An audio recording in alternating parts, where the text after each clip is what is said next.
जय श्री राधे, जय श्री सीताराम। सुनते हैं इस कहानी को। इस कहानी से मेरे हृदय को बहुत ही सुंदर आभास होगा और आप स्वयं समझ जाएंगे कि वास्तव में मानव जीवन किस लिए मिला है। ये मानव जीवन भगवत भक्ति के लिए मिला है, खामो खामे गंवाने के लिए नहीं मिला है। तो सुनते हैं इस कहानी को। एक नगर में एक धनी किसान रहता था। उसके पास किसी बात की कमी नहीं थी। उसके 4 पुत्र थे और घर में एक सुंदर स्त्री थी और धीरे धीरे चारों पुत्रों के विवाह भी हो चुके थे, तो 4 बहुएं भी घर में थीं। अब तो वो बहुत प्रसन्न रहता था।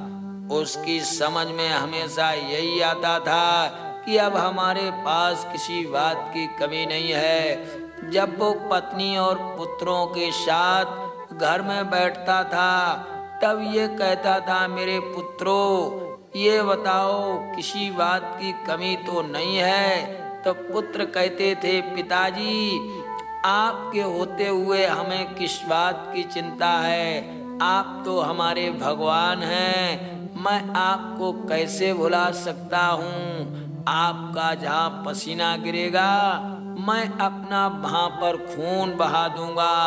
मेरी जान, मेरा तन, मेरा मन सब आपके लिए है। तब वो पिता बहुत प्रसन्न होता था। यही बात पत्नी भी कहा करती थी। तब वो और मेहनत करता था। बहुत मेहनत करके उसने बहुत सारा धन अपने बीवी और बच्चों के लिए इकट्ठा कर दिया। रात दिन उसने कड़ी मेहनत की और अपने परिवार के लिए बहुत सारा धन इकट्ठा कर लिया। उसने कभी सत्संग नहीं किया, भगवान का भजन नहीं किया। एक क्षण भी उसने ऐसा नहीं खोया जिससे वो कुछ न कुछ हरि भजन में लीन हो सके। उसने सारा समय धन दौलत में ही लगा दिया। एक समय की बात है कि अपने पुत्रों और पत्नी के साथ वो किसी नगर में जा रहा था। रास्ते में जंगल पड़ता था। उस जंगल से रास्ता गुजरा हुआ था तो पुत्रों और पत्नी के साथ उसी जंगल से वो किसान गुजर रहा था। वह धनी किसान बहुत प्रसन्न हो रहा था क्योंकि उसे मालूम था जिसके 4 पुत्र नौजवान हों, बलशाली हों और घर में सुंदर पतिव्रता नारी हो तो उसे किस बात की चिंता। भक्तजनों, समय कितने समय बदल जाए इसका कोई ठिकाना नहीं है। यही बात तो देवकी के मन में भी आती थी कि मेरे कंस जैसा भाई कोई नहीं है जो मुझे स्वयं भेजने के लिए एक राजा होते हुए मेरी ससुराल में मुझे भेजने जा रहा है। और अपने भाई को देख करके देवकी मुस्कुरा रही थी। भाई भी बार बार अपनी बहन के मुखार बिंद को देख रहा था। लेकिन जब आकाशवाणी हुई तो उसी भाई ने अपनी बहन को दबोच लिया और तलवार से मारने को झपट पड़ा। तब देवकी को पता लगा कि संसार की मोह माया व्यर्थ है। ये पता नहीं कितने समय में क्या रंग दे, कितने समय में बदल जाए, इसका कोई भरोसा नहीं है। अब वो किसान उसी जंगल से गुजर रहा था। उसी समय क्या हुआ कि जंगल का राजा शेर बीच में आकर के झपटा। जो बीच में शेर झपटा तो सभी उस खतरनाक शेर को देखकर भयभीत हो गए। उस शेर ने क्या किया, उसी किसान को पकड़ लिया। जब किसान को पकड़ लिया, अब किसान कहने लगा अपनी पत्नी से, हे श्रीमती जी, हे मेरी भार्या, हे मेरी धर्म पत्नी, ये शेर मुझे मार डालेगा, मुझे छुड़ा लो। पत्नी कहने लगी, वही पत्नी जो अपने पति से कहा करती थी, स्वामी आप तो हमें प्राणों से ज्यादा प्यारे हैं। मेरे प्राण चले जाएं, लेकिन आप हमसे जुदा मत होना। मैं आपकी जुदाई को बर्दाश्त नहीं कर सकती हूँ। अब शेर ने जब उस धनी किसान को पकड़ा तो वही पत्नी अब पास में नहीं आ रही है। वो किसान चिल्लाकर कहने लगा कि देवी जी, पत्नी जी, मेरे प्राणों को बचा लो। पत्नी कहने लगी, आपको तो शेर मार के खा ही जाएगा, भला मैं अपने प्राण क्यों गंवा दूं? ये आपको छोड़ करके मुझे पकड़ सकता है, इसलिए मैं पास नहीं आ सकती। तब वो किसान उदास हो गया। अब किसान ने अपने पुत्रों को आवाज लगाई, कहने लगा, मेरे प्रिय पुत्रों, तुम्हारे लिए मैंने क्या क्या नहीं किया।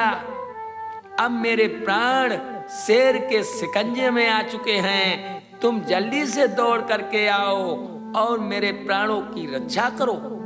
पुत्रों ने कहा, पिताजी, ये शेर आपको तो जंगल में ले ही जाएगा।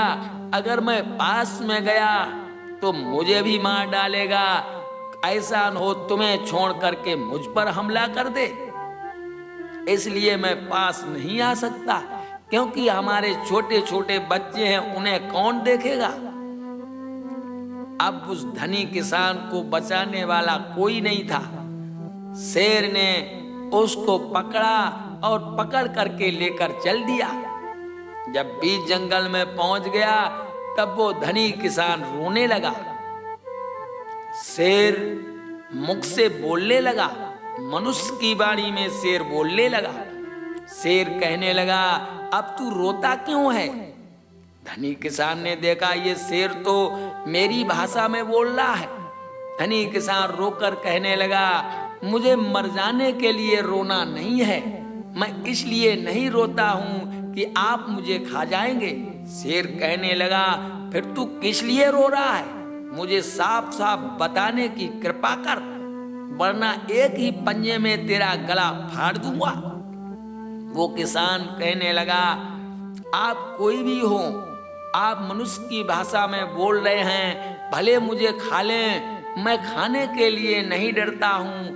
मैं मर जाऊं यही तो अच्छा है। मुझे रोना तो इस बात का है कि जिनके लिए मैंने सारा जीवन लगा दिया, जिनके लिए मैंने झूठ बोला, छल किया, कपट किया, दूसरों के धन को हड़पा, आज वही मेरे प्राणों की रक्षा के बजाय अपने अपने प्राण बचा करके भाग गए। वो मुझे आपके पंजों से जकड़ा हुआ देख करके भी एक कदम भी आगे नहीं बढ़े। अरे कम से कम मुझे छुड़ाने की कोशिश तो करते। लेकिन अब मेरी समझ में आया कि मैंने अपना जीवन व्यर्थ में गंवाया। अगर मैंने अपने जीवन में कुछ उपकार किया होता तो आज तुम मुझे नहीं पकड़ पाते। वो शेर हंसने लगा और हंसता हुआ शेर एक महात्मा के रूप में प्रकट हो गया। कहने लगा, अब तुम्हारे बात समझ में आई, अब पछताए क्या होता है जब चिड़िया चुन गई खेत। अब भी समझ जाओ, संसार में भगवान के सिवा कोई नहीं है, वही तुम्हारी रक्षा करेंगे। अब तुम्हें क्या करना है, तुम्हें मार दिया जाए कि छोड़ दिया जाए? वो किसान कहने लगा, ये तो आपके हाथ में है, मुझे मार दो या छोड़ दो। शेर के रूप में तुम महात्मा बन गए। वो कहने लगे, तुम्हारा क्या विचार है? अगर मैंने तुम्हें छोड़ दिया तो तुम बच्चों के लिए, बीवी के लिए क्या क्या भी करना बाकी है। वो किसान कहने लगा, महाराज अब शेष कुछ नहीं रहा, मैंने अपनी आंखों से देख लिया है कि कोई किसी का नहीं है, जीवन का एक धोखा है, इसलिए मैं घर जाना नहीं चाहता हूँ। अगर आपने मुझे छोड़ दिया तो मैं इसी जंगल में भगवान का भजन करूंगा। भक्तजनों, उस महात्मा रूपी शेर ने उन्हें छोड़ दिया। आज वही धनी किसान एक सुंदर महात्मा बन गया। महात्मा बन के भगवान का भजन करने लगा। एक दिन भजन करते हुए जंगल से लकड़ियां इकट्ठी कर रहा था। उसी समय उसके बच्चे और बीवी आ गए। उसने देखा ये तो हमारे बीवी ही बच्चे हैं, लेकिन हमें क्या प्रयोजन। जब आगे बढ़ा तो उसकी पत्नी ने जब देखा तो चाल भाव से पहचान लिया और पास में पहुंची, कहने लगी आप तो मेरे पतिदेव हैं, और चरणों में गिरकर रोने लगी। जब पुत्रों ने देखा तो वो भी पास में पहुंचे, पिताजी पिताजी करते हुए रोने लगे। अब वो किसान कहने लगा तुम क्यों रो रहे हो? बोले मैं आपको देख करके रो रहा हूं, मैंने समझा कि आप मर गए होंगे, आपको शेर ने खा लिया होगा, लेकिन आप जीवित हैं, घर चलिए पिताजी। किसान कहने लगा कैसा घर, किनका पिता, मैं किनका पति? अगर पिता पति होता तो उस दिन तुम मुझे शेर से छुड़ाने नहीं आते, तुम तो एक कदम भी आगे नहीं बढ़े, भाग जाओ अपने घर, जहां रहते हो वहां जाओ। अब मेरा पिता और मेरी माता, मेरी संतान, मेरी पत्नी, मेरा सब कुछ परमात्मा है, मेरा जीवन उसी परमात्मा के हवाले है। वह किसान गाता हुआ महात्मा रूपधारी वहां से चल दिया। उसका एक ही कहना था, ये जीवन है तेरे हवाले मुरलिया वाले, जीवन है तेरे हवाले ओ बसुरिया वाले।